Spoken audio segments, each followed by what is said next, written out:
Celui qui n'est pas avec moi est contre moi, celui qui n'amasse pas avec moi disperse. Si Dieu n'est pas Dieu de tout, il n'est pas Dieu du tout. Appelez-moi Isaac, l'oracle du Seigneur. Bien le bonjour à tous selon le temps qu'il fait chez vous. Si tu es tombé sur cette vidéo, c'est parce que le Seigneur veut te parler. Et bienvenue comme ça dans notre série d'enseignement.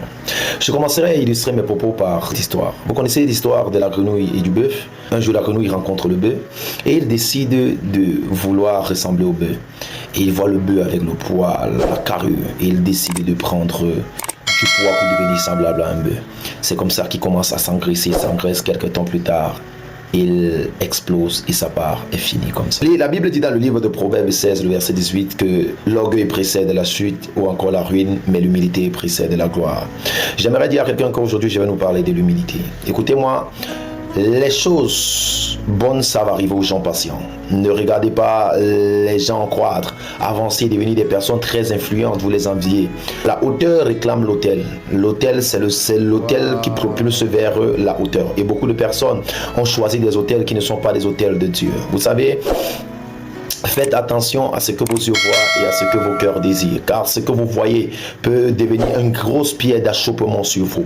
Écoutez, la convoitise est un vilain et un très dangereux défaut. Proverbe chapitre 29 au verset 23, la Bible dit que l'orgueil d'un homme l'abaisse, mais ce qui fait de lui un homme glorieux, c'est l'humilité. Il faudrait que vous sachiez que tous ne brillent pas au même moment. La patience est le plat des grands. La patience est le plat qui amène à l'excellence. Si tu n'as pas la main sur le cœur avec un esprit de patience et un cœur d'humilité, il est impossible de devenir grand. Écoutez-moi, les personnes qui sont devenues grands n'ayant pas un esprit de patience, leur chute a été très grande et nous avons vu comment leur ruine est entrée dans leur vie de manière soudaine. Ce matin, j'aimerais te dire, prends courage et sois fort. Patient, ton temps arrivera.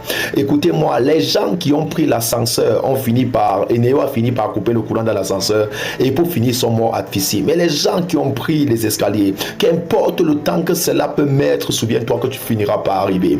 On dit souvent que Dieu est très lent, mais ce que vous ne comprenez pas, c'est que Dieu peut être lent aux yeux des hommes, mais il n'est jamais en retard. Ce n'est pas parce qu'il semble être lent à ton sujet qu'il est forcément en retard dans ta vie. J'aimerais dire à quelqu'un, lève-toi ce matin et dis-toi que je ne suis pas en retard. Je suis le pur fruit que Dieu est dans ma vie. Et ce matin, j'avance. Baisse la tête et nous allons prier.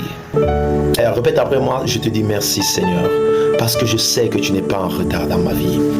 Tu n'es pas en retard dans mes affaires. Tu n'es pas en retard dans ma situation. Il est impossible pour moi d'échouer parce que je porte en moi la semence des vainqueurs. Ce qui est impossible à l'homme est possible avec toi. C'est pourquoi j'attendrai jusqu'à ce que ta gloire résonne, jusqu'à ce que ta gloire rayonne sur ma vie.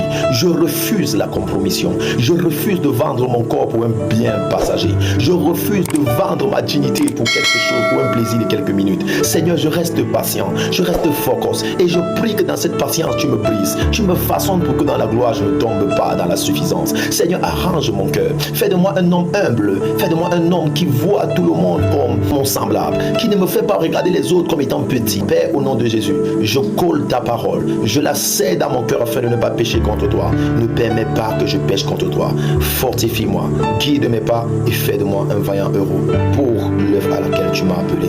Seigneur, par ta grâce, je sais que je réussirai et j'accomplirai les bonnes œuvres de l'Éternel dans ma maison, dans ma vie, dans ma famille et dans mon quotidien pour qu'on sache que tu es Dieu. Au nom de Jésus. Amen. Si tu as fait cette prière, souviens-toi que le Seigneur t'a exaucé et le Seigneur t'a honoré. Que la paix et la grâce de l'Éternel soient sur toi et avec toi. Shalom pour un prochain enseignement.